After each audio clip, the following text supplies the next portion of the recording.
আজি আসন্তু आम्हे माने एक महान प्रहेलिका एही उपदेश शीर्षकर सहित परमेश्वरଙ୍କ ବାକ୍ୟର ଭାଗ କରିବା। ଏହି ବିଷୟ ଅନ୍ତର୍ଗତ ଆସନ୍ତୁ आम्हे माने परमेश्वरଙ୍କ ଅନୁଗ୍ରହର ଭାଗ କରିବାର ସମୟ ନେବା। ଯୁଗାନ୍ତରୁ ଓ ପୁରା ଦୁନିଆରେ ଲୋକଙ୍କୁ ସୁଜ୍ଞାନୀ କରିବା ଓ ବୁଦ୍ଧି ଦେବା ପାଇଁ ଅନେକ ସମୟରେ ପ୍ରହେଳିକାର ଉପଯୋଗ କରାଯାଉଥିଲା। ଆମ୍ଭମାନଙ୍କ ଦୈନିକ ଜୀବନରେ ଆମ୍ଭେ ଅନେକ ପ୍ରହେଳିକା ଦେଖିପାରିବା। प्राचीन कहानी मध्यरु स्पिंकस नामक एक राक्षसी थिला। स्पिंकस यातायात करुथबा लोकमानंकु प्रहेलिका देउथिला। आउ जे केही ताहार प्रहेलिका समाधान करि पारु नथिला से ताहाकु खाई जाउथिला। दिने इदिपस नामक युवक ताहार प्रहेलिका समाधान करिवार निष्पत्ति कला। स्पिंकस ताहाकु तीनोटी प्रहेलिका देला। प्रथम प्रहेलिका एही प्रकार थिला। सकाळकु राक्षस, दिनकु बामन, आउ संध्याकु राक्षस कोण। साधारणतः जेतेबेले लोकंकु एही प्रश्न हठात प्रश्न करा जाउथिला तेबे सेमाने उत्तर देई पारु नथिले, किंतु इदिपस नामक सही युवक फटाफट उत्तर देला। से कहिला ताहा छाया। स्पिंकस बहुत चिंतित होई गला, कारण प्रहेलिकार उत्तर ठीक ठाक दिया गला। से पर्यंत ताहार प्रश्नर उत्तर देवा लोक केही नथिला। से द्वितीय प्रश्न पचारिला। दुई भौणी अछंती, जणे अन्य भौणी को जन्म देउअछि ओ अन्य भौणी बदଳରେ प्रथम भौणी को जन्म देउअछि। सही दुई भौणी किए अटंती? कोन एहा अजब प्रश्न नुहे? किंतु इदिपस फटाफट उत्तर देला। उत्तर दिन और राति। स्पिंकस अधिक चिंतित थिला, कारण से समस्त प्रश्नर उत्तर दउथिला। एथिपई से ताहाकु शेष प्रश्न पचारिला। ताहा कोण जहा सकाळकु 4टी पादरे, अपराह्नकु 2टी पादरे, आउ संध्याकु 3टी पादरे चाले। आपणଙ୍କ ମଧ୍ୟରୁ ଅନେକ ଏହି ପ୍ରହେଳିକା ଜାଣିଛନ୍ତି। उत्तर व्यक्ति मनुष्य। जदि ଏହା ଏହି ଯୁଗରେ ପ୍ରଶ୍ନ କରାଯାଏ ତେବେ ଏହାର କୌଣସି ଅର୍ଥ ହେବ ନାହିଁ, କାରଣ ବିଷୟ ବଦଳି ଯାଇଅଛି। କିନ୍ତୁ ଉତ୍ତର ମନୁଷ୍ୟ ଅଟେ। କୌଣସି ଶିଶୁ ଘୋଷାରୁ ଥାଇ ଚାଲୁଥିବା ସକାଳକୁ 4ଟି ପାଦ ସମାନ ଅଟେ। କୌଣସି ବ୍ୟକ୍ତି ଅପରାହ୍ନକୁ 2ଟି ପାଦରେ ସେହି ସମୟରେ ଚାଲିଥାଏ ଯେତେବେଳେ ସେ ଆପଣା ଯୁବକ ସମୟରେ କର୍ମଠ ହୋଇଥାଏ। ଆଉ କୌଣସି ବ୍ୟକ୍ତି ବୃଦ୍ଧ ହୋଇଯାଏ ତେବେ ସେ ବେତ ଧରି ଚାଲିଥାଏ।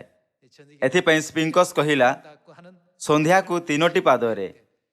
ଯେତେବେଳେ ଇଦିପସ ଏହା ମଧ୍ୟ ଉତ୍ତର ଦେଲା ତେବେ ସେ ଏହା କହିବା ସହିତ ଅଧିକ ଦୁଃଖିତ ହୋଇଗଲା। କୌଣସି ମନୁଷ୍ୟକୁ ଏହି ପ୍ରଶ୍ନର ଉତ୍ତର ଦେବା ଅସମ୍ଭବ। ଆଉ ସେ ପାଣିରେ କୁଦା ମାରି ମରିଗଲା। ଏହା ପୌରାଣିକ କଥା। ଏହା ପ୍ରହେଳିକାର କାହାଣୀ ଅଟେ। ବାଇବେଲରେ ଏପରି ଶିକ୍ଷା ଅଛି ଯାହା ପ୍ରହେଳିକା ପରି ଅଟେ, କିନ୍ତୁ କାରଣ ସେହି ସବୁ ଦୃଢ଼ତାରେ ଆମ୍ଭମାନଙ୍କ ଉଦ୍ଧାର ଓ ପାପର କ୍ଷମା ସମ୍ବନ୍ଧିତ ଅଟେ। ଏଥିପାଇଁ ଆମ୍ଭମାନଙ୍କୁ ଏହି ସବୁ ସମାଧାନ କରିବା ଉଚିତ। ଆଜି ଆମ୍ଭେ ଯେଉଁ ପ୍ରହେଳିକା ସମାଧାନ କରିବାକୁ ଅଛୁ ତାହା ଏକ ମହାନ ପ୍ରହେଳିକା ଅଟେ। ଦ୍ୱିତୀୟ ଥେସଲୋନିକୀୟ ଅଧ୍ୟାୟ 1 ପଦ 7 ଅନୁସାରେ ଯେତେବେଳେ ପରମେଶ୍ୱର ଅନ୍ତିମ ଦିନରେ ପ୍ରଜ୍ୱଳିତ ଅଗ୍ନି ସହ ଆସିବେ ତେବେ ଯେଉଁମାନେ ପରମେଶ୍ୱରଙ୍କୁ ଜାଣିନାହାନ୍ତି ଓ ଯେଉଁମାନେ ଆମମାନଙ୍କର ପ୍ରଭୁ ଯୀଶୁଙ୍କ ସୁସମାଚାରକୁ ମାନନ୍ତି ନାହିଁ ସେ ସେମାନଙ୍କ ସହିତ କ'ଣ କରିବେ? ପରମେଶ୍ୱରଙ୍କୁ ନ ଜାଣିବା ଲୋକ ସେମାନେ ଅଟନ୍ତି ଯେଉଁମାନଙ୍କୁ ମାନବ ଜାତିଙ୍କ ଉଦ୍ଧାର ପାଇଁ ପରମେଶ୍ୱରଙ୍କ ଦିଆଯାଇଥିବା ପ୍ରହେଳିକାର ଉତ୍ତର ମିଳିନାହିଁ। ହଁ ନା? ବାଇବେଲ କହୁଅଛି ପରମେଶ୍ୱର ସେମାନଙ୍କୁ ଯେଉଁମାନଙ୍କୁ ଉତ୍ତର ମିଳିନାହିଁ ଦଣ୍ଡ ଦେବେ, କାରଣ ଯେଉଁମାନେ ପରମେଶ୍ୱରଙ୍କୁ ଜାଣିନାହାନ୍ତି ସେମାନଙ୍କ ସହିତ ଏହା ହେଉଅଛି। ଏଥିପାଇଁ ଆମ୍ଭମାନଙ୍କୁ ପରମେଶ୍ୱରଙ୍କୁ ଜାଣିବା ଦରକାର। ହଁ ନା? ହୋସେୟ ଅଧ୍ୟାୟ 6ରେ ହୋସେୟ ଭାବବାଦୀ ଲେଖିଲେ କି ପରମେଶ୍ୱରଙ୍କ ଜ୍ଞାନ ପ୍ରାପ୍ତ କରିବା ପାଇଁ ପରମେଶ୍ୱରଙ୍କୁ ଯତ୍ନ କରିବା ଉଚିତ। କିନ୍ତୁ ଯଦି ଆମ୍ଭମାନଙ୍କ ଠାରେ ବୁଦ୍ଧି, ଜ୍ଞାନ ଓ ବିଶ୍ୱାସ ନଥାଏ ତେବେ କ'ଣ ଆମ୍ଭେ ପରମେଶ୍ୱରଙ୍କୁ ଜାଣିପାରିବା? ହିତୋପଦେଶ ଅଧ୍ୟାୟ 9 କ'ଣ କହୁଅଛି କି ପରମେଶ୍ୱରଙ୍କୁ ଜାଣିବା ହିଁ କ'ଣ? ଏହା ବୁଦ୍ଧିର ଆରମ୍ଭ। ଏହାର ଅର୍ଥ କି ଯେତେବେଳେ ଆମ୍ଭେ ପରମେଶ୍ୱରଙ୍କୁ ଜାଣୁ ତେବେ ସମସ୍ତ ପ୍ରଶ୍ନ ସମାଧାନ କରାଯାଇପାରିବ। ଇଦିପସ୍ ନାମକ ସେହି ଯୁବକଙ୍କୁ ଦୁନିଆର ସିଦ୍ଧାନ୍ତର କିଛି ବୁଝିବାର ଶକ୍ତି ଥିଲା। ଏଥିପାଇଁ ସେ ସଂସାରର ଦୃଷ୍ଟିକୋଣରୁ ମଧ୍ୟ ସେହି ସମସ୍ତ ପ୍ରହେଳିକାକୁ ସମାଧାନ କରିବାରେ ସକ୍ଷମ ହେଲା। ଏହି ପ୍ରକାର ଆମ୍ଭମାନଙ୍କ ଆତ୍ମାର ଉଦ୍ଧାର, ପାପର କ୍ଷମା ଓ ସ୍ୱର୍ଗର ପ୍ରହେଳିକାକୁ ସମାଧାନ କରିବା ପାଇଁ ଆମ୍ଭେ ଆପଣା ଭିତରେ କାହାକୁ ରଖିବା ଉଚିତ? ସାଧାରଣତଃ ଯେ ପର୍ଯ୍ୟନ୍ତ ଆମ୍ଭମାନଙ୍କ ଠାରେ ପରମେଶ୍ୱରଙ୍କ ଅଭିଜ୍ଞତା ଓ ଜ୍ଞାନ ନଥାଏ ସେ ପର୍ଯ୍ୟନ୍ତ ବାଇବେଲର ସମସ୍ତ ପ୍ରହେଳିକାକୁ ସମାଧାନ କରିବା ବହୁତ କଷ୍ଟକର ହେବ। ମାଥିଉ ଅଧ୍ୟାୟ 13ରେ ଯୀଶୁ କହିଲେ କି ବାଇବେଲରେ ସମସ୍ତ ବିଷୟ ଦୃଷ୍ଟାନ୍ତ। ଆମ୍ଭମାନଙ୍କୁ ସେହି ଦୃଷ୍ଟାନ୍ତର ସହିତ କ'ଣ କରିବା ଉଚିତ? ଆମ୍ଭେମାନେ ସେସବୁ ସମାଧାନ କରିବା ଉଚିତ। କ'ଣ ସେହି ସବୁ ଏପରି ପ୍ରହେଳିକା ଯାହା ମନୁଷ୍ୟ ସମାଧାନ କରିପାରିବେ? ବାଇବେଲର 66 ପୁସ୍ତକର ପ୍ରହେଳିକା କେହି ମଧ୍ୟ ସମାଧାନ କରିପାରିବ ନାହିଁ। ବାଇବେଲ କହୁଅଛି ସମସ୍ତ ବିଷୟ ଆମ୍ଭମାନଙ୍କୁ ସେହି ସମୟରେ ଜଣାପଡ଼ିବ ଯେତେବେଳେ ପ୍ରଭୁ ଆସିବେ, ଆଉ ଏହି କି ସେ ଆମ୍ଭମାନଙ୍କୁ ଶିକ୍ଷା ଦେଇ ବୁଝିବାର ଶକ୍ତି ଦେବେ। ମିଖା ଅଧ୍ୟାୟ 4 ଓ 2ର ଭବିଷ୍ୟବାଣୀ ଅନୁସାରେ ଅନ୍ତିମ ଦିନରେ କିଏ ଆସୁଛନ୍ତି? ପରମେଶ୍ୱର ଆସିବେ। ସେ କେଉଁଠି ଦର୍ଶନ ଦେବେ? ଆମ୍ଭମାନଙ୍କୁ ବ୍ୟବସ୍ଥା ଦେବେ ଓ କ'ଣ କରିବେ? ସେ ଆମ୍ଭମାନଙ୍କୁ ସେହି ସମସ୍ତ ରହସ୍ୟ ଶିଖାଇବେ ଯାହା ଗୁପ୍ତ ଅଛି। ଯଦି ଆପଣଙ୍କୁ ଏହି ପ୍ରଶ୍ନ କରାଯାଏ, ଦୁଇ ଭଉଣୀ ଅଛନ୍ତି, ଜଣେ ଅନ୍ୟ ଭଉଣୀକୁ ଜନ୍ମ ଦେଉଅଛି ଓ ଅନ୍ୟ ଭଉଣୀ ବଦଳରେ ପ୍ରଥମ ଭଉଣୀକୁ ଜନ୍ମ ଦେଉଅଛି, ସେହି ଦୁଇ ଭଉଣୀ କିଏ ଅଟନ୍ତି? ଆପଣଙ୍କ ମନରେ କେଉଁ ପ୍ରକାର ଉତ୍ତର ଆସୁଅଛି? ସେହି ପ୍ରକାରେ ମାଥିଉ ଅଧ୍ୟାୟ 13ରେ ପରମେଶ୍ୱର କହିଲେ କି ଆମ୍ଭେ ଜଗତର ପତନାବଧି ଗୁପ୍ତ ବିଷୟ ବ୍ୟକ୍ତ କରିବା। ଆଉ ସେ ଏହା ମଧ୍ୟ କହିଲେ କି ବାଇବେଲରେ ସମସ୍ତ ବିଷୟ ଦୃଷ୍ଟାନ୍ତରେ ଅଛି। କାରଣ ଆଦି ପୁସ୍ତକରୁ ପ୍ରକାଶିତ ବାକ୍ୟ ପର୍ଯ୍ୟନ୍ତ ପ୍ରହେଳିକା ପରି ବିଷୟ ଅଛି। ଏଥିପାଇଁ ପରମେଶ୍ୱରଙ୍କର ପ୍ରକୃତ ଇଚ୍ଛା କେବଳ କିଏ ପ୍ରକଟ କରିପାରିବ? କେବଳ ପରମେଶ୍ୱର ହିଁ ଏହାକୁ ପ୍ରକଟ କରିପାରିବେ। ଏଥିପାଇଁ ସେ ଏହି ଜଗତକୁ ଆସୁଛନ୍ତି। ତେବେ ଯଦି ଆମ୍ଭେ ସ୍ୱର୍ଗର ଆଶା ରଖୁଅଛୁ ଓ ଉଦ୍ଧାର ଏବଂ ଅନନ୍ତ ଜୀବନ ଚାହୁଁଅଛୁ, ତେବେ ଆମ୍ଭମାନଙ୍କୁ କାହାକୁ ଖୋଜିବା ଦରକାର? ଆମ୍ଭମାନଙ୍କୁ ବୁଦ୍ଧି ଓ ଜ୍ଞାନର ସ୍ରୋତ ଅର୍ଥାତ୍ ପରମେଶ୍ୱରଙ୍କୁ ଖୋଜିବା ଉଚିତ। ଏଥିପାଇଁ ହିତୋପଦେଶର ପୁସ୍ତକ କହୁଅଛି ଯେ ପରମେଶ୍ୱରଙ୍କ ସହିତ ସାକ୍ଷାତ ହୁଏ ଅଧିକ ବୁଦ୍ଧିମାନ ହେବ ଓ ସେ ଆପଣା ପାଣ୍ଡିତ୍ୟ ବୃଦ୍ଧି କରିବ। ସଦାପ୍ରଭୁଙ୍କ ବିଷୟକ ଭୟ ଜ୍ଞାନର ଆରମ୍ଭ, ପୁଣି ଧର୍ମସ୍ୱରୂପଙ୍କ ବିଷୟକ ଜ୍ଞାନ ସୁବିବେଚନା ଅଟେ। କଲୋସୀୟ ଅଧ୍ୟାୟ 1 ଓ 2ରେ କ'ଣ ଏହା ଲେଖା ହୋଇନାହିଁ କି ଖ୍ରୀଷ୍ଟ ରହସ୍ୟ ଅଟନ୍ତି? ଏହାର ଅର୍ଥ କି କେବଳ ସେହି ସମୟରେ ଯେତେବେଳେ ଆମ୍ଭେ ଖ୍ରୀଷ୍ଟଙ୍କୁ ଜାଣିଥାଉ ତେବେ ଆମ୍ଭେ ବାଇବେଲକୁ କହିଥିବା ଲୋକଙ୍କୁ ଦୃଷ୍ଟାନ୍ତ ଦ୍ୱାରା ସମସ୍ତ ଉତ୍ତର ପାଇପାରିବା। ମହାନ ପ୍ରହେଳିକା ମଧ୍ୟରୁ ଗୋଟିଏ ଏପରି ପ୍ରହେଳିକା ଅଛି ଯାହା ଯୀଶୁ ଦେଲେ। ଆସନ୍ତୁ ଆମ୍ଭେ ଏହା ଜାଣିବା ପାଇଁ କି ସେହି ପ୍ରହେଳିକା କ'ଣ। ମାଥିଉ ଅଧ୍ୟାୟ 16 ପଦ 13 ଦେଖିବା। ପରେ ଯୀଶୁ କୈସରିଆ ଫିଲିପି ଅଞ୍ଚଳକୁ ଆସି ଆପଣା ଶିଷ୍ୟମାନଙ୍କୁ ପଚାରିବାକୁ ଲାଗିଲେ, ମନୁଷ୍ୟ ପୁତ୍ର କିଏ ବୋଲି ଲୋକେ କ'ଣ କହନ୍ତି? ଏହା ଏକ ମହାନ ପ୍ରହେଳିକା। ଲୋକ କ'ଣ କହୁଛନ୍ତି କି ମୁଁ ମନୁଷ୍ୟଙ୍କ ପୁତ୍ର କିଏ? ପଦ 14, ଏଥିରେ ସେମାନେ କହିଲେ, କେହି କେହି କହନ୍ତି ବାପ୍ତିଜିକ ଯୋହନ, କେହି କେହି ଏଲିୟ, ଆଉ କେହି କେହି ଜିରିମିୟ ଅବା ଭାବବାଦୀମାନଙ୍କ ମଧ୍ୟରୁ ଜଣେ। ସେ ସେମାନଙ୍କୁ ପଚାରିଲେ, କିନ୍ତୁ ମୁଁ କିଏ ବୋଲି ତୁମ୍ଭେମାନେ କ'ଣ କହୁଅଛ? ସିମୋନ ପିତର ଉତ୍ତର ଦେଲେ, ଆପଣ ଖ୍ରୀଷ୍ଟ ଜୀବନ୍ତ ଈଶ୍ୱରଙ୍କ ପୁତ୍ର। ଏହା ସଠିକ ଉତ୍ତର। ଆସନ୍ତୁ ଆମ୍ଭେ ପଦ 17 ଦେଖିବା। ଏଥିରେ ଯୀଶୁ ତାଙ୍କୁ ଉତ୍ତର ଦେଲେ, ହେ ଜୁନସଙ୍କ ପୁତ୍ର ସିମୋନ, ତୁମ୍ଭେ ଧନ୍ୟ, କାରଣ ମନୁଷ୍ୟ ତୁମ୍ଭ ନିକଟରେ ଏହା ପ୍ରକାଶ କରିନାହିଁ, ବରଂ ମୋହର ସ୍ୱର୍ଗସ୍ଥ ପିତା ପ୍ରକାଶ କରିଛନ୍ତି। ଆଉ ମୁଁ ମଧ୍ୟ ତୁମ୍ଭକୁ କହୁଅଛି, ତୁମ୍ଭେ ପିତର, ପୁଣି ଏହି ପଥର ଉପରେ ମୁଁ ଆପଣା ମଣ୍ଡଳୀ ତୋଳିବି, ଆଉ ନରକର ବଳ ତାହାକୁ ପରାଜୟ କରିବ ନାହିଁ। ମୁଁ ତୁମ୍ଭକୁ ସ୍ୱର୍ଗ ରାଜ୍ୟର କଞ୍ଜି ଦେବି। ଆଉ ତୁମ୍ଭେ ପୃଥିବୀରେ ଯାହା କିଛି ବନ୍ଦ କରିବ ସ୍ୱର୍ଗରେ ତାହା ବନ୍ଦ ରହିବ। ପୁଣି ପୃଥିବୀରେ ଯାହା କିଛି ମୁକ୍ତ କରିବ ସ୍ୱର୍ଗରେ ତାହା ମୁକ୍ତ ରହିବ। ସେତେବେଳେ ସେ ଯେ ଖ୍ରୀଷ୍ଟ ଅଟନ୍ତି ଏହା କାହାକୁ ନ କହିବା ପାଇଁ ସେ ଶିଷ୍ୟମାନଙ୍କୁ ଦୃଢ଼ ଆଜ୍ଞା ଦେଲେ। ମାଥିଉ ଅଧ୍ୟାୟ 16ରେ ଯୀଶୁ ପ୍ରହେଳିକା ଦେଲେ, ସଂସାରର ଲୋକ ମୋତେ କଣ ବୋଲି କହନ୍ତି? ଆଉ ମୁଁ କିଏ ବୋଲି ତୁମେମାନେ କଣ କହୁଅଛ? ଯେତେବେଳେ ଯୀଶୁ ଏହି ପ୍ରଶ୍ନ ପଚାରିଲେ, ତେବେ ତାହାଙ୍କ ଶିଷ୍ୟମାନଙ୍କ ମଧ୍ୟରୁ ଜଣେ ପିତର କହିଲେ, ଆପଣ ଖ୍ରୀଷ୍ଟ ଜୀବନ୍ତ ଈଶ୍ୱରଙ୍କ ପୁତ୍ର। ଯୀଶୁ ବହୁତ ଖୁସି ହୋଇ କହିଲେ, ମାଂସ ଓ ରକ୍ତ ଦ୍ୱାରା ନୁହେଁ, କିନ୍ତୁ ମୋହର ସ୍ୱର୍ଗସ୍ଥ ପିତା ତୁମକୁ ଜ୍ଞାନ ଦେଇ ତୁମର ଆତ୍ମିକ ଆଖି ଖୋଲି ଦେଇଛନ୍ତି ଓ ଏହି କଥା ତୁମ୍ଭଠାରେ ପ୍ରକାଶ କରିଛନ୍ତି। ନହେଲେ ତୁମ୍ଭେ ଏହି ଉତ୍ତର ଜାଣିନଥାନ୍ତ। ମୁଁ ତୁମକୁ ସ୍ୱର୍ଗ ରାଜ୍ୟର କଞ୍ଜି ଦେବି,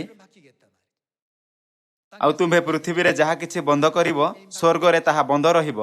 ପୁଣି ପୃଥିବୀରେ ଯାହା କିଛି ମୁକ୍ତ କରିବ ସ୍ୱର୍ଗରେ ତାହା ମୁକ୍ତ ରହିବ। ଏହା ସେହି ଅନେକ ଗୁଡ଼ିଏ ପ୍ରହେଳିକା ମଧ୍ୟରୁ ଗୋଟିଏ, ଯାହା 2000 ବର୍ଷ ପୂର୍ବେ ଯୀଶୁ ଓ ଶିଷ୍ୟମାନେ ଭାଗ କଲେ। ଏଠାରେ ମହତ୍ୱପୂର୍ଣ୍ଣ କଥା ଏହା କି ପିତର ଏହି ଉତ୍ତର କେମିତି ଜାଣିଲା? ଆସନ୍ତୁ ଆମ୍ଭେମାନେ ଯୋହନ ଅଧ୍ୟାୟ 6କୁ ଯାଇ ବାଇବଲର ଅଭିଲେଖ ମଧ୍ୟରୁ ଏହା ଜାଣିବା କି ପିତର କେମିତି ଜାଣିଲା କି ଯୀଶୁ ଶରୀରରେ ଆସିଥିବା ପରମେଶ୍ୱର ଅଟନ୍ତି। ଆସନ୍ତୁ ଆମ୍ଭେ ଯୋହନ ଅଧ୍ୟାୟ 6 ପଦ 66 ଦେଖିବା। ସେହି ସମୟଠାରୁ ତାହାଙ୍କ ଶିଷ୍ୟମାନଙ୍କ ମଧ୍ୟରୁ ଅନେକ ବିମୁଖ ହୋଇ ବାହାରିଗଲେ, ପୁଣି ତାହାଙ୍କ ସଙ୍ଗରେ ଆଉ ଗମନାଗମନ କଲେ ନାହିଁ। ସେଥିରେ ଯୀଶୁ ଦ୍ୱାଦଶଙ୍କୁ ପଚାରିଲେ, ତୁମ୍ଭେମାନେ ମଧ୍ୟ କଣ ଚାଲିଯିବାକୁ ଇଚ୍ଛା କରୁଅଛ? ସିମୋନ ପିତର ତାହାଙ୍କୁ ଉତ୍ତର ଦେଲେ, ପ୍ରଭୁ, କାହା ପାଖକୁ ଯିବା? ଆପଣଙ୍କ ପାଖରେ ଅନନ୍ତ ଜୀବନର ବାକ୍ୟ ଅଛି, ଆଉ ଆପଣ ଯେ ଈଶ୍ୱରଙ୍କର ସେହି ପବିତ୍ର ପୁରୁଷ ଏହା ଆମ୍ଭେମାନେ ବିଶ୍ୱାସ କରୁଅଛୁ ଓ ଜାଣିଅଛୁ। ପିତରଙ୍କ ପାଇଁ ଯୀଶୁଙ୍କୁ ବୁଝିବା ନିମନ୍ତେ ସବୁଠାରୁ ମହତ୍ୱପୂର୍ଣ୍ଣ ଭାଗ ଏହା ଥିଲା କି ଯୀଶୁଙ୍କ ପାଖରେ ଅନନ୍ତ ଜୀବନର ବାକ୍ୟ ଅଛି। ତେବେ ଆସନ୍ତୁ ଆମେ ଦେଖିବା କି ଯୀଶୁଙ୍କ କେଉଁ ଶିକ୍ଷା ପିତରଙ୍କୁ ଏହା ବୁଝିବାରେ ଦେଲା କି ଯୀଶୁଙ୍କ ପାଖରେ ଅନନ୍ତ ଜୀବନର ବାକ୍ୟ ଅଛି। ଆସନ୍ତୁ ଆମ୍ଭେ ଯୋହନ ଅଧ୍ୟାୟ 6 ପଦ 53କୁ ଯିବା। ସେଥିରେ ଯୀଶୁ ସେମାନଙ୍କୁ କହିଲେ, ସତ୍ୟ ସତ୍ୟ ମୁଁ ତୁମମାନଙ୍କୁ କହୁଅଛି, ମନୁଷ୍ୟ ପୁତ୍ରଙ୍କର ମାଂସ ଭୋଜନ ନ କଲେ ଓ ତାହାଙ୍କର ରକ୍ତ ପାନ ନ କଲେ ତୁମ୍ଭମାନଙ୍କ ଠାରେ ଜୀବନ ନାହିଁ। ଯେ ମୋହର ମାଂସ ଭୋଜନ କରେ ଓ ମୋହର ରକ୍ତ ପାନ କରେ ସେ ଅନନ୍ତ ଜୀବନ ପ୍ରାପ୍ତ ହୁଏ, ଆଉ ମୁଁ ଶେଷ ଦିନରେ ତାହାକୁ ଉତ୍ଥାପନ କରିବି। କାରଣ ମୋହର ମାଂସ ପ୍ରକୃତ ଖାଦ୍ୟ ଓ ମୋହର ରକ୍ତ ପ୍ରକୃତ ପେୟ। ଯେ ମୋହର ମାଂସ ଭୋଜନ କରେ ଓ ମୋହର ରକ୍ତ ପାନ କରେ ସେ ମୋ ଠାରେ ରହେ ଓ ମୁଁ ତାହାଠାରେ ରହେ। ଜୀବନ୍ତ ପିତା ଯେପରି ମୋତେ ପ୍ରେରଣ କଲେ ଓ ମୁଁ ତାହାଙ୍କ ହେତୁରୁ ଜୀବିତ ଥାଏ, ସେହିପରି ଯେ ମୋତେ ଭୋଜନ କରେ ସେ ମଧ୍ୟ ମୋ ହେତୁ ଜୀବିତ ରହିବ। ଯେଉଁ ଆହାର ସ୍ୱର୍ଗରୁ ଅବତରଣ କରିଅଛି ତାହା ଏହି, ପିତୃପୁରୁଷ ଯେପରି ଭୋଜନ କରି ମୃତ୍ୟୁ ଭୋଗ କଲେ ସେ ପ୍ରକାର ନୁହେଁ। ଯେ ଏହି ଆହାର ଭୋଜନ କରେ ସେ ଅନନ୍ତ କାଳ ପର୍ଯ୍ୟନ୍ତ ଜୀବିତ ରହିବ। ପିତର ଏହି ଶିକ୍ଷା ସବୁବେଳେ ସ୍ମରଣ ରଖିଲେ। ଆପଣଙ୍କ ପାଖରେ ଅନନ୍ତ ଜୀବନର ବାକ୍ୟ ଅଛି। ସର୍ବଦା ନିମନ୍ତେ କେବଳ କିଏ ବଞ୍ଚିପାରିବ? କେବଳ ପରମେଶ୍ୱର। ଯୀଶୁ ଅନନ୍ତ ଜୀବନର ପଥ ସମ୍ପୂର୍ଣ୍ଣ ରୂପେ ଜାଣିଥିଲେ ଓ ଏଥିପାଇଁ ସେ ଆପଣା ଶିଷ୍ୟମାନଙ୍କୁ ସର୍ବଦା ଏହି ପଥ ଶିଖାଇଲେ। ଏଥିପାଇଁ ପ୍ରତ୍ୟେକ ଜଣ ଯୀଶୁଙ୍କୁ ଛାଡ଼ି ଚାଲିଗଲେ। ତଥାପି ପିତର ଯୀଶୁଙ୍କ ସହିତ ଶେଷ ପର୍ଯ୍ୟନ୍ତ ରହି କହିଲେ, ପ୍ରଭୁ, କାହା ପାଖକୁ ଯିବା? ଆପଣଙ୍କ ପାଖରେ ଅନନ୍ତ ଜୀବନର ବାକ୍ୟ ଅଛି। କେବଳ ପରମେଶ୍ୱର ଯେ ସର୍ବଦା ପାଇଁ ବଞ୍ଚିଥାନ୍ତି ସେହି ପଥ ଜାଣିଛନ୍ତି, ଆଉ ତୁମ୍ଭେ ହିଁ ଏହା ଜାଣିଅଛ, ହଁ ନା? ଏଥିପାଇଁ ତୁମ୍ଭେ ପରମେଶ୍ୱର ଅଟ, ତୁମ୍ଭେ ଖ୍ରୀଷ୍ଟ ଅଟ, ଯେ ଆମ୍ଭମାନଙ୍କୁ ଉଦ୍ଧାର ଦେବା ନିମନ୍ତେ ଏହି ପୃଥିବୀରେ ଆସିଛନ୍ତି। ତୁମ୍ଭେ ସେହି ଖ୍ରୀଷ୍ଟ ଅଟ ଯାହାଙ୍କର ଆମ୍ଭେ ଅପେକ୍ଷା କରି ଆସୁଅଛୁ, ହଁ ନା? ଆମ୍ଭେ କାହା ପାଖକୁ ଯିବା? କାରଣ ପିତରଙ୍କୁ ଅନନ୍ତ ଜୀବନ ବିଷୟରେ ଗଭୀର ବୁଝିବା ଶକ୍ତି ଥିଲା କି କେବଳ ପରମେଶ୍ୱର ସର୍ବଦା ବଞ୍ଚିପାରିବେ। ଏଥିପାଇଁ ଯୀଶୁଙ୍କ ଶରୀରରେ ଧାରଣ କରି ଆସିବା ପରେ ମଧ୍ୟ ସେ ଯୀଶୁଙ୍କୁ ଉଚିତ ରୂପେ ଚିହ୍ନିଲେ ଆଉ ତୁରନ୍ତ ସେହି ମହାନ ପ୍ରହଳିକାର ଉତ୍ତର ଦେଲେ ଯାହା ଯୀଶୁ 2000 ବର୍ଷ ପୂର୍ବେ ଦେଇଥିଲେ। ତେବେ କଣ ଏହି ଭବିଷ୍ୟବାଣୀ କରାଯାଇ ନାହିଁ କି ପରମେଶ୍ୱର ପବିତ୍ର ଆତ୍ମାଙ୍କ ଅନ୍ତିମ ଯୁଗରେ ଦ୍ୱିତୀୟ ଥର ଆସିବେ? ଆସନ୍ତୁ ଆମ୍ଭେ ଏବ୍ରୀ ଅଧ୍ୟାୟ 9 ପଦ 27 ଦେଖିବା। ମନୁଷ୍ୟମାନଙ୍କ ନିମନ୍ତେ ଯେପରି ଥରେ ମାତ୍ର ମୃତ୍ୟୁ ଆଉ ତାହା ପରେ ବିଚାର ନିରୂପିତ ଅଛି, ସେହିପରି ଖ୍ରୀଷ୍ଟ ମଧ୍ୟ ଅନେକଙ୍କ ପାପ ବହନ କରିବା ନିମନ୍ତେ ଥରେ ମାତ୍ର ଉତ୍ସର୍ଗୀକୃତ ହୋଇ ଦ୍ୱିତୀୟ ଥର ପାପ ସକାଶେ ନୁହେଁ ବରଂ ଯେଉଁମାନେ ତାହାଙ୍କ ଅପେକ୍ଷାରେ ଅଛନ୍ତି ସେମାନଙ୍କ ପରିତ୍ରାଣ ନିମନ୍ତେ ଦର୍ଶନ ଦେବେ। ସେ ଦ୍ୱିତୀୟ ଥର ଦର୍ଶନ ଦେବେ। ଏହାର ଅର୍ଥ କ'ଣ? ଏହାର ଅର୍ଥ କ'ଣ? ସେ ଶରୀର ଧାରଣ କରି ଆସିବେ ବା ପୁଣି ଆତ୍ମାରେ। ପରମେଶ୍ୱର ଆତ୍ମାରେ ସର୍ବଦା ଆମ୍ଭମାନଙ୍କ ସହିତ ଅଛନ୍ତି। ଏଥିପାଇଁ ପ୍ରଥମ ଆଗମନ ଓ ଦ୍ୱିତୀୟ ଆଗମନ ଏହି ଅଭିବ୍ୟକ୍ତି ଏହା ଦେଖାଉଅଛି କି ସେ ଶରୀର ଧାରଣ କରିବେ। ଏଥିପାଇଁ ପରମେଶ୍ୱର ଦ୍ୱିତୀୟ ଆଗମନ ଏହି ଅଭିବ୍ୟକ୍ତିର ଉପଯୋଗ କଲେ, ହଁ ନା? ତେବେ ଖ୍ରୀଷ୍ଟ ଦ୍ୱିତୀୟ ଥର ଆଗମନ କଲେ ଆମ୍ଭମାନଙ୍କୁ ତାଙ୍କୁ ଅବଶ୍ୟ ଚିହ୍ନିବା ଦରକାର। ଯେମିତି ପିତର ଯୀଶୁଙ୍କୁ ଚିହ୍ନିଲେ ସେମିତି ହିଁ ଆମ୍ଭମାନଙ୍କ ପାଖରେ ମଧ୍ୟ ପୃଥିବୀରେ ଶରୀରରେ ଆସିଥିବା ଖ୍ରୀଷ୍ଟଙ୍କୁ ଅନନ୍ତ ଜୀବନର ଶିକ୍ଷା ମାଧ୍ୟମରେ ଚିହ୍ନିବାର ଆତ୍ମିକ ଆଖି ହେବା ଦରକାର। ବାଇବଲର 66 ପୁସ୍ତକରେ ଅନନ୍ତ ଜୀବନ ସର୍ବପ୍ରଥମେ କେଉଁଠି ଦେଖାଯାଏ? ଅନନ୍ତ ଜୀବନର ଉଲ୍ଲେଖ ଆଦି ପୁସ୍ତକରେ ଏଦେନ ଉଦ୍ୟାନରେ ହୋଇଅଛି, ହଁ ନା? ଆସନ୍ତୁ ଆମ୍ଭେ ଆଦି ପୁସ୍ତକ ଅଧ୍ୟାୟ 2ରେ ଦେଖିବା। ଆସନ୍ତୁ ଆମ୍ଭେ ଅଧ୍ୟାୟ 2 ପଦ 9 ଦେଖିବା। ସଦାପ୍ରଭୁ ପରମେଶ୍ୱର ସେହି ଭୂମିରୁ ନାନା ଜାତୀୟ ସୁଦୃଶ୍ୟ ଓ ସୁଖାଦ୍ୟ ବୃକ୍ଷ ପୁଣି ସେହି ଉଦ୍ୟାନର ମଧ୍ୟସ୍ଥଳରେ ଅମୃତ ବୃକ୍ଷ ଓ ସତ୍ ଜ୍ଞାନଦାୟକ ବୃକ୍ଷ ଉତ୍ପନ୍ନ କଲେ। ଏଠାରେ ପରମେଶ୍ୱର ଏଦେନ ଉଦ୍ୟାନରେ ସମସ୍ତ ପ୍ରକାରର ବୃକ୍ଷରୋପଣ କଲେ। ଆଉ ଏଦେନ ଉଦ୍ୟାନ ସ୍ଥିତ କେଉଁ ପ୍ରକାରର ବୃକ୍ଷ ରଖିଲେ? ପରମେଶ୍ୱର ଏଦେନ ଉଦ୍ୟାନ ସ୍ଥିତ ଅମୃତ ବୃକ୍ଷ ଓ ସତ୍ ଜ୍ଞାନଦାୟକ ବୃକ୍ଷ ରଖିଲେ। ଆସନ୍ତୁ ଆମ୍ଭେ ଅଧ୍ୟାୟ 2 ପଦ 17ରେ ଦେଖିବା କି ଏହାର କ'ଣ ବିଶେଷତା ଅଛି। ମାତ୍ର ସତ୍ ଜ୍ଞାନଦାୟକ ବୃକ୍ଷର ଫଳ ଭୋଜନ କରିବ ନାହିଁ, ଯେହେତୁ ଯେଉଁଦିନ ତାହା ଖାଇବ ସେହିଦିନ ନିତାନ୍ତ କ'ଣ ହେବ? ମରିବ। କିନ୍ତୁ ଅଧ୍ୟାୟ 3ରେ ଆପଣ ଦେଖିପାରିବେ କି ଆଦମ ଓ ହବା ସର୍ପ ଦ୍ୱାରା ପ୍ରଲୋଭିତ ହୋଇ ନିଷିଦ୍ଧ ଫଳ ଖାଇଲେ ଓ ମାନବ ଜାତିଙ୍କ ଉପରେ ମୃତ୍ୟୁ ଆଣିଲେ। ତେବେ ନିଷିଦ୍ଧ ଫଳ ଖାଇବା ହେତୁ ମରୁଥିବା ମାନବ ଜାତିଙ୍କ ପାଇଁ କ'ଣ ବଞ୍ଚିବାର କୌଣସି ପଥ ନାହିଁ? କ'ଣ କୌଣସି ପଥ ଅଛି? ଏହା କିଛି ଏପରି ଅଟେ ଯାହା ବିଷୟରେ ମାନବ ଜାତି ଚିନ୍ତା କରୁଅଛି ଓ ଜାଣିବା ପାଇଁ ବ୍ୟାକୁଳ ହେଉଅଛି। କୃତଜ୍ଞ ଅଟୁ। ଏଦେନ ଉଦ୍ୟାନରେ କେବଳ ସତ୍ ଜ୍ଞାନଦାୟକ ବୃକ୍ଷ ହିଁ ନଥିଲା, ସେଠାରେ ଆଉ କେଉଁ ବୃକ୍ଷ ଥିଲା? ଆସନ୍ତୁ ଆମ୍ଭେ ଅଧ୍ୟାୟ 3 ପଦ 22କୁ ଯିବା। ଅନନ୍ତର ସଦାପ୍ରଭୁ ପରମେଶ୍ୱର କହିଲେ, ଦେଖ ମନୁଷ୍ୟ ଭଲ ମନ୍ଦର ବୋଧପ୍ରାପ୍ତ ହୋଇ ଆମ୍ଭମାନଙ୍କ ପରି ଜଣେ ହୋଇଅଛି। ଆଉ ଏବେ ସେ ଯେପରି ହାତ ବଢ଼େଇ କେଉଁ ବୃକ୍ଷର? ଅମୃତ ବୃକ୍ଷର ଫଳ ମଧ୍ୟ ତୋଳି ଖାଇ ଅନନ୍ତ ଜୀବୀ ନ ହୁଅଇ। ନିଷିଦ୍ଧ ଫଳ ଖାଇ ମାନବ ଜାତିର ପ୍ରତିନିଧି ଅର୍ଥାତ୍ ଆଦମ ଓ ହବାଙ୍କ ମରିବା ନିଶ୍ଚିତ ହେଲା। ଯଦି ସେମାନଙ୍କ ପାଇଁ ଅମୃତ ବୃକ୍ଷର ଫଳ ଖାଇବାର କୌଣସି ପଥ ହୋଇଥାନ୍ତା ତେବେ ସେମାନେ ପୁଣି ଥରେ ବଞ୍ଚି ପାରିଥାନ୍ତେ, ହଁ ନା? କିନ୍ତୁ ପଦ 23ରେ ପରମେଶ୍ୱର କିଛି ଉପାୟ କଲେ ଯାହାଦ୍ୱାରା ପାପୀ ଅମୃତ ବୃକ୍ଷର ନିକଟକୁ ଯାଇ ନପାରେ। ଆସନ୍ତୁ ଆମ୍ଭେ ପଦ 23 ଦେଖିବା।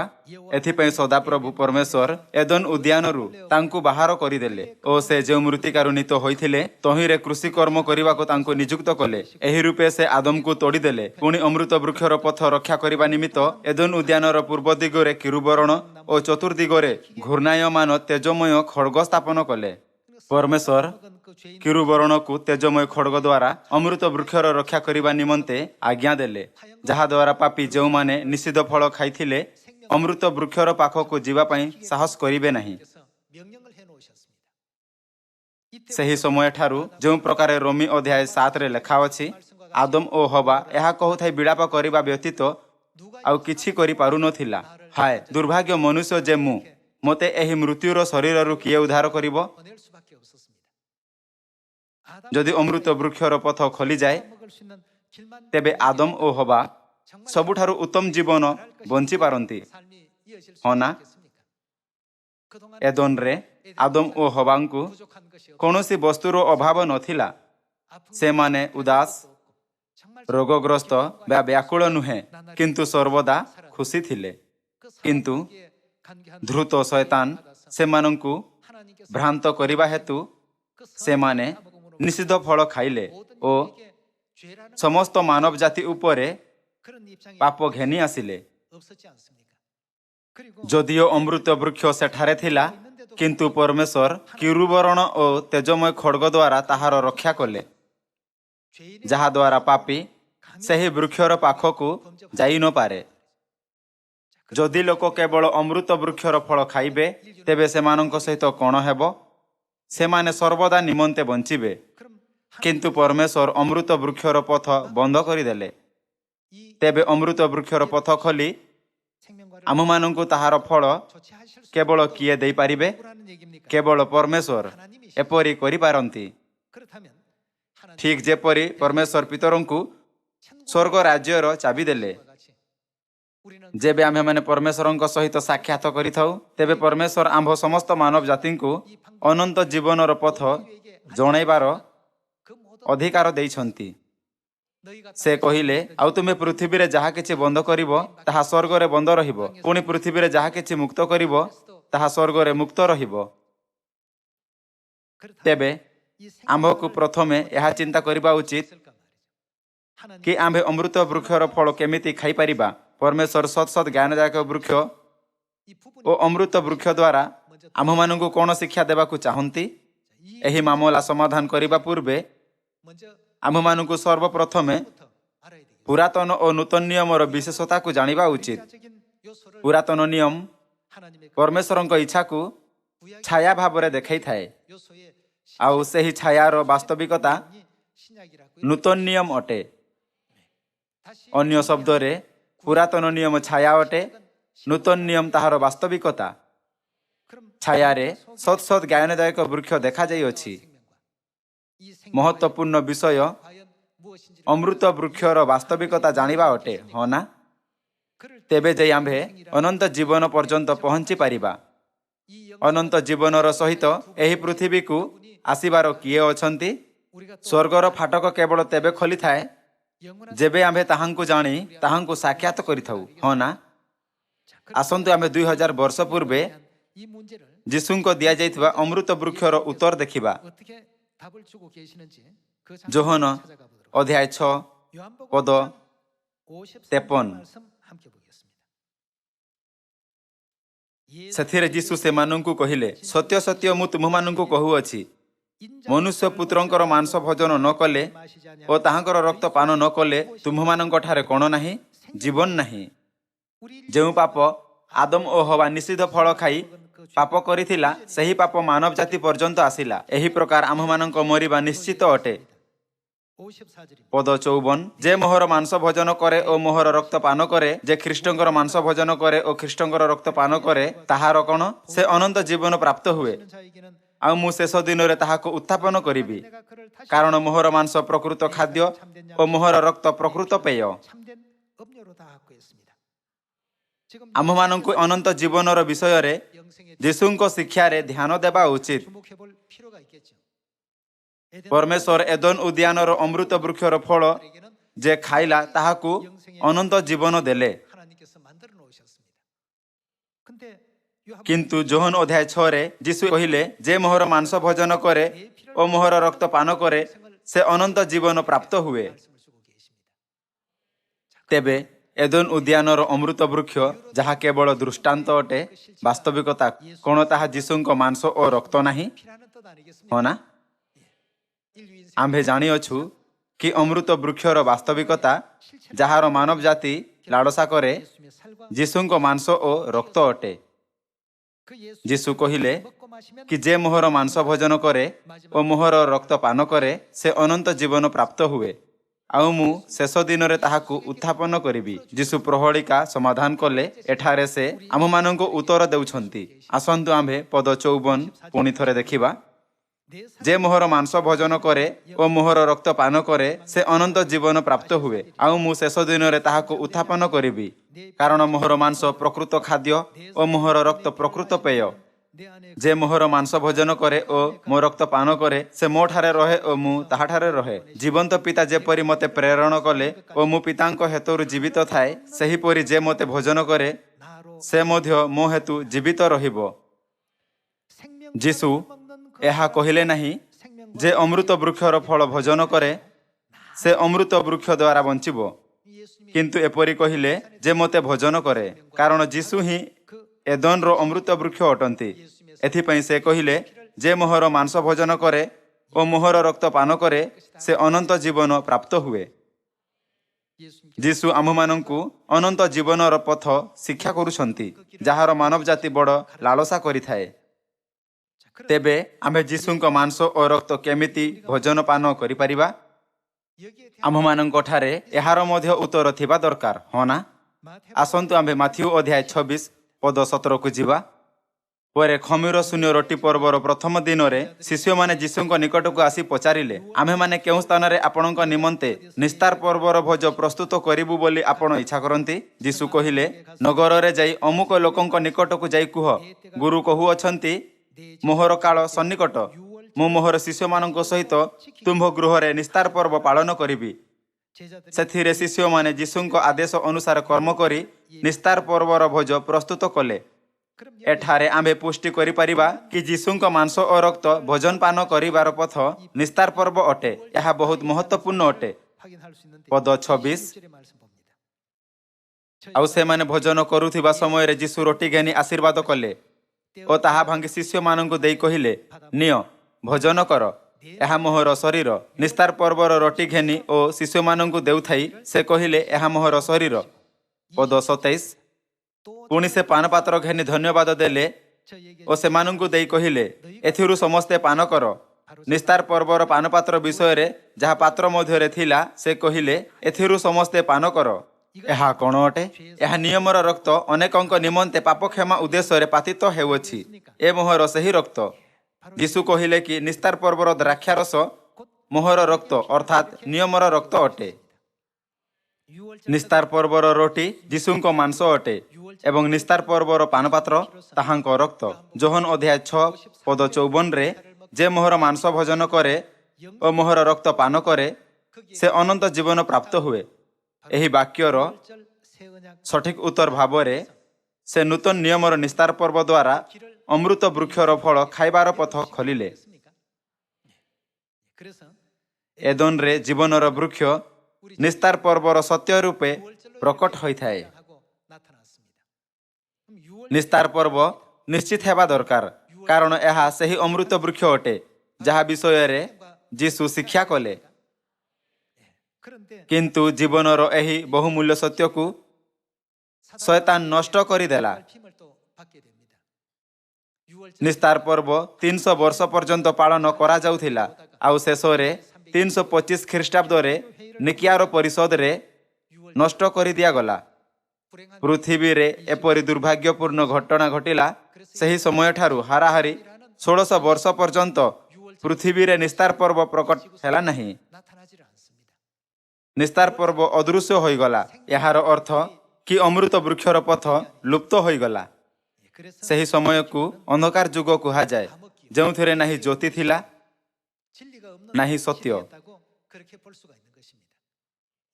1600 ବର୍ଷ ଲମ୍ବା ଅବଧି ନିମନ୍ତେ ଅମୃତ ବୃକ୍ଷର ସତ୍ୟରେ କେହି ଆସିପାରିଲେ ନାହିଁ। ମାନବ ଜାତିର ଏହି ଦୁଃଖକୁ ଦେଖି ଖ୍ରୀଷ୍ଟ ଲୋକମାନଙ୍କୁ ଉଦ୍ଧାର ଦେବା ନିମନ୍ତେ ଦ୍ୱିତୀୟ ଥର ପୃଥିବୀକୁ ଆସିବାର ନିଷ୍ପତ୍ତି କଲେ। ଆସନ୍ତୁ ଆମ୍ଭେ ଏବ୍ରୀ ଅଧ୍ୟାୟ 9କୁ ଯିବା। ପଦ 27 କହିଥାଏ, ମନୁଷ୍ୟମାନଙ୍କ ନିମନ୍ତେ ଯେପରି ଥରେ ମାତ୍ର ମୃତ୍ୟୁ ଆଉ ତାହାପରେ ବିଚାର ନିରୂପିତ ଅଛି, ସେହିପରି ଖ୍ରୀଷ୍ଟ ମଧ୍ୟ ଅନେକଙ୍କ ପାପ ବହନ କରିବା ନିମନ୍ତେ ଥରେ ମାତ୍ର ଉତ୍ସର୍ଗୀକୃତ ହୋଇ ଯୀଶୁଙ୍କ ପ୍ରଥମ ଆଗମନ ମାନବ ଜାତିର ପାପ ବହନ କରିବାର ଥିଲା। ତେବେ ତାହାଙ୍କ ଦ୍ୱିତୀୟ ଆଗମନର ଉଦ୍ଦେଶ୍ୟ କ'ଣ ଥିଲା? ଦ୍ୱିତୀୟ ଥର ପାପ ସକାଶେ ନୁହେଁ, ବରଂ ଯେଉଁମାନେ ତାହାଙ୍କ ଅପେକ୍ଷାରେ ଅଛନ୍ତି ସେମାନଙ୍କ ପରିତ୍ରାଣ ନିମନ୍ତେ ଦର୍ଶନ ଦେବେ। ପରିତ୍ରାଣ ଦେବାର ଅର୍ଥ କ'ଣ ଅଟେ? ଯେ ପର୍ଯ୍ୟନ୍ତ ସେ ଆସିନାହାନ୍ତି ସେ ପର୍ଯ୍ୟନ୍ତ ପୃଥିବୀ ଅନ୍ଧକାରରେ ବୁଡ଼ି ରହିଥିଲା, ଯେଉଁଠାରେ ମୁକ୍ତି କେହି ପାଇପାରୁନଥିଲା। ଏଥିପାଇଁ ଖ୍ରୀଷ୍ଟଙ୍କୁ ଯେ ମାନବ ଜାତିର ଉଦ୍ଧାର ନିମନ୍ତେ ଦ୍ୱିତୀୟ ଥର ଆଗମନ କରିବେ, ଅମୃତ ବୃକ୍ଷ ଘେନି ଆସିବା ଦରକାର। ଯାହା ଏଦନରେ ଥିଲା। ଅମୃତ ବୃକ୍ଷ କେଉଁ ସତ୍ୟକୁ ଦର୍ଶାଇଥାଏ? ଦ୍ୱିତୀୟ ଥର ଆସିବା ସମୟରେ ତାହାଙ୍କୁ ନୂତନ ନିୟମ ନିସ୍ତାର ପର୍ବର ସତ୍ୟର ସହିତ ଦେଖାଯିବା ଦରକାର। ମାଥ୍ୟୁ ଅଧ୍ୟାୟ 24 ଆମମାନଙ୍କୁ ବାରମ୍ବାର ସଚେତନ ରହିବାର ଚେତାବନୀ ଦେଇଥାଏ, କାରଣ ବହୁତ ଭଣ୍ଡ ଖ୍ରୀଷ୍ଟମାନେ ଓ ଭଣ୍ଡ ଭାବବାଦୀମାନେ ଉତ୍ପନ୍ନ ହେବେ ଓ ମନୋନୀତ ଲୋକଙ୍କୁ ସୁଦ୍ଧା ଭ୍ରାନ୍ତ କରିବେ। ଏଥିପାଇଁ ଦ୍ୱିତୀୟ ଆଗମନ ଖ୍ରୀଷ୍ଟ ଜୀବନର ସତ୍ୟ ଯାହା ଏଦନରେ ରଖାଯାଇଥିଲା ଅବଶ୍ୟ ହିଁ ପୁନର୍ସ୍ଥାପିତ କରି ଆମମାନଙ୍କୁ ଅମୃତ ବୃକ୍ଷର ଫଳ ଖାଇବାକୁ ଦେବେ, କାରଣ ତେବେ ଯାଇ ସେହି ନିଷିଦ୍ଧ ଫଳ ଖାଇବା କାରଣରେ ମରିବାକୁ ନିଯୁକ୍ତ ହୋଇଥିବା ମାନବ ଜାତିକୁ ଉଦ୍ଧାର ଦେଇପାରିବେ। ପରମେଶ୍ୱରଙ୍କ ଏହି ସବୁଠାରୁ ମହାନ ପ୍ରଶ୍ନରେ ମୁଁ କିଏ ବୋଲି ତୁମେମାନେ କ'ଣ କହୁଅଛ? ପିତର ଉତ୍ତର ଦେଲେ, କାରଣ ଆପଣଙ୍କ ପାଖରେ ଅନନ୍ତ ଜୀବନର ବାକ୍ୟ ଅଛି, ଏଥିପାଇଁ ଆପଣ ଖ୍ରୀଷ୍ଟ ଜୀବନ୍ତ ଈଶ୍ୱରଙ୍କ ପୁତ୍ର। ଆଜି ମଧ୍ୟ ସିଓନର ସମସ୍ତ ସନ୍ତାନଙ୍କୁ ଏହି ଉତ୍ତର ଦେବା ଉଚିତ, କାରଣ ଆପଣଙ୍କ ପାଖରେ ଅନନ୍ତ ଜୀବନର ବାକ୍ୟ ଅଛି, ଏଥିପାଇଁ ଆପଣ ଶରୀରରେ ଆସିଥିବା ପରମେଶ୍ୱର ଅଟନ୍ତି। ଆସନ୍ତୁ ଆମ୍ଭେମାନେ ଯିଶାୟ ଅଧ୍ୟାୟ 25ରେ ପରମେଶ୍ୱରଙ୍କ ଉତ୍ତର ଜାଣିବା। ଯିଶାୟ ଅଧ୍ୟାୟ 25 ପଦ 6 କହିଥାଏ, ପୁଣି ସୈନ୍ୟାଧିପତି ସଦାପ୍ରଭୁ ଏହି ପର୍ବତରେ ଯାବତୀୟ ଗୋଷ୍ଠୀ ନିମନ୍ତେ ଉତ୍ତମ ଉତ୍ତମ ଖାଦ୍ୟଦ୍ରବ୍ୟର ଏକ ଭୋଜ, ପୁରାତନ ଦ୍ରାକ୍ଷାରସର ମେଦପୂର୍ଣ୍ଣ ଉତ୍ତମ ଖାଦ୍ୟଦ୍ରବ୍ୟ, ସୁନିର୍ମଳୀକୃତ ପୁରାତନ ଦ୍ରାକ୍ଷାରସର ଏକ ଭୋଜ ପ୍ରସ୍ତୁତ କରିବେ। ଏହି ପର୍ବତ ସିଓନ ପର୍ବତକୁ ସୂଚିତ କରିଥାଏ, ହଁ ନା? ଆଉ ସର୍ବଗୋଷ୍ଠୀୟମାନଙ୍କ ଉପରେ ଯେଉଁ ଓଢ଼ଣା ପଡ଼ିଅଛି ଓ ସର୍ବଦେଶୀୟମାନଙ୍କ ଉପରେ ଯେଉଁ ଆବରକ ବସ୍ତ୍ର ପ୍ରସାରିତ ହୋଇଅଛି, ତାହା ସେ ଏହି ପର୍ବତରେ ବିନାଶ କରିବେ। ଓ ପ୍ରଭୁ ସଦାପ୍ରଭୁ ସମସ୍ତଙ୍କ ମୁଖରୁ ଲୋତକ ଜଳ ପୋଛିଦେବେ ଓ ସମୁଦାୟ ପୃଥିବୀରୁ ଆପଣା ଲୋକମାନଙ୍କର ଦୁର୍ନାମ ଦୂର କରିବେ, କାରଣ ସଦାପ୍ରଭୁ ଏହି କଥା କହିଅଛନ୍ତି। ଯେଉଁ ସୁନିର୍ମଳୀକୃତ ପୁରାତନ ଦ୍ରାକ୍ଷାରସ ଯିଶାୟ ଅଧ୍ୟାୟ 25 ପଦ 6ରେ ଦେଖାଯାଏ, ତାହା ନିସ୍ତାର ପର୍ବର ଦ୍ରାକ୍ଷାରସକୁ ସୂଚିତ କରିଥାଏ, ଯାହା 1600 ବର୍ଷ ପର୍ଯ୍ୟନ୍ତ ପାଳନ କରାଯାଇନଥିଲା। ଏହା ଏଥିପାଇଁ କାରଣ ଯେଉଁ ଦ୍ରାକ୍ଷାରସ ଦ୍ୱାରା ପରମେଶ୍ୱର ମୃତ୍ୟୁର ବିନାଶ କରିବାର ପ୍ରତିଜ୍ଞା କଲେ, ତାହା କେବଳ ନିସ୍ତାର ପର୍ବର ଦ୍ରାକ୍ଷାରସ ଅଟେ। ଆସନ୍ତୁ ଆମ୍ଭେ ପଦ 9 ଦେଖିବା। ପୁଣି ସେହି ଦିନ ଏହି କଥା କୁହାଯିବ, ସେହି ଦିନ ଯେବେ ପରମେଶ୍ୱର ଆସିବେ ଓ ମୃତ୍ୟୁର ବିନାଶ କରିବେ, ତେବେ କ'ଣ କୁହାଯିବ? ଦେଖ, ଏହି ଆମ୍ଭମାନଙ୍କର ପରମେଶ୍ୱର। ଏବେ ଆମ୍ଭମାନଙ୍କୁ ଉତ୍ତର ମିଳିଯାଇଅଛି। ଆମ୍ଭମାନଙ୍କୁ ସବୁଠାରୁ ମହାନ ପ୍ରହେଳିକାର ଉତ୍ତର ମିଳିଅଛି। ମୁଁ କିଏ ବୋଲି ତୁମେମାନେ କ'ଣ କହୁଅଛ? କାରଣ ଆପଣ ଅମୃତ ବୃକ୍ଷର ସତ୍ୟ ଘେନି ଆସିଲେ, ଏଥିପାଇଁ ଆପଣ ପରମେଶ୍ୱର ଅଟନ୍ତି। ପିତର ସେହି ପ୍ରହେଳିକାର ଉତ୍ତର 2000 ବର୍ଷ ପୂର୍ବେ ଦେଇଥିଲେ। ପବିତ୍ର ଆତ୍ମାଙ୍କ ଯୁଗରେ ତାହାଙ୍କୁ ଉତ୍ତର ଦେବାର ସମୟ ଆମ୍ଭମାନଙ୍କର। ଦେଖ, ଏହି ଆମ୍ଭମାନଙ୍କର ପରମେଶ୍ୱର। ଆମ୍ଭେମାନେ ତାହାଙ୍କୁ ଅପେକ୍ଷା କରିଅଛୁ ଓ ସେ ଆମ୍ଭମାନଙ୍କୁ ଉଦ୍ଧାର କରିବେ। କେହି ଆମ୍ଭକୁ ଉଦ୍ଧାର ଦେଇପାରିବ ନାହିଁ, କିନ୍ତୁ କେବଳ ସେହି ଯେ ନିସ୍ତାର ପର୍ବର ସୁନିର୍ମଳୀକୃତ ପୁରାତନ ଦ୍ରାକ୍ଷାରସ ଦ୍ୱାରା ମୃତ୍ୟୁର ସର୍ବଦା ନିମନ୍ତେ ବିନାଶ କରନ୍ତି, ଆମ୍ଭମାନଙ୍କୁ ଉଦ୍ଧାର ଦେବେ। ଏ ସଦାପ୍ରଭୁ ଅଟନ୍ତି। ଆମ୍ଭେମାନେ ତାହାଙ୍କୁ ଅପେକ୍ଷା କରିଅଛୁ। ଆମ୍ଭେମାନେ ତାହାଙ୍କ କୃତ ପରିତ୍ରାଣରେ ଆନନ୍ଦିତ ହୋଇ ଉଲ୍ଲାସ କରିବୁ। ଆଜି ଆମ୍ଭମାନଙ୍କୁ ସବୁଠାରୁ ମହାନ ପ୍ରହେଳିକାର ଉତ୍ତର ମିଳିଅଛି। ଏ କିଏ ଅଟନ୍ତି? ଥରେ ହଜିଯାଇଥିବା ନୂତନ ନିୟମର ନିସ୍ତାର ପର୍ବର ସତ୍ୟ କିଏ ପୁନର୍ସ୍ଥାପିତ କଲେ? ଅମୃତ ବୃକ୍ଷ ଓ ସ୍ୱର୍ଗ ରାଜ୍ୟର ପଥ କିଏ ଖୋଲିଲେ? ସେ ଆମ୍ଭମାନଙ୍କ ସ୍ୱର୍ଗୀୟ ପିତା ଖ୍ରୀଷ୍ଟ ଆନସାଂହଂ ଓ ସ୍ୱର୍ଗୀୟ ମାତା ନୂତନ ଜେରୁସାଲମ ଅଟନ୍ତି।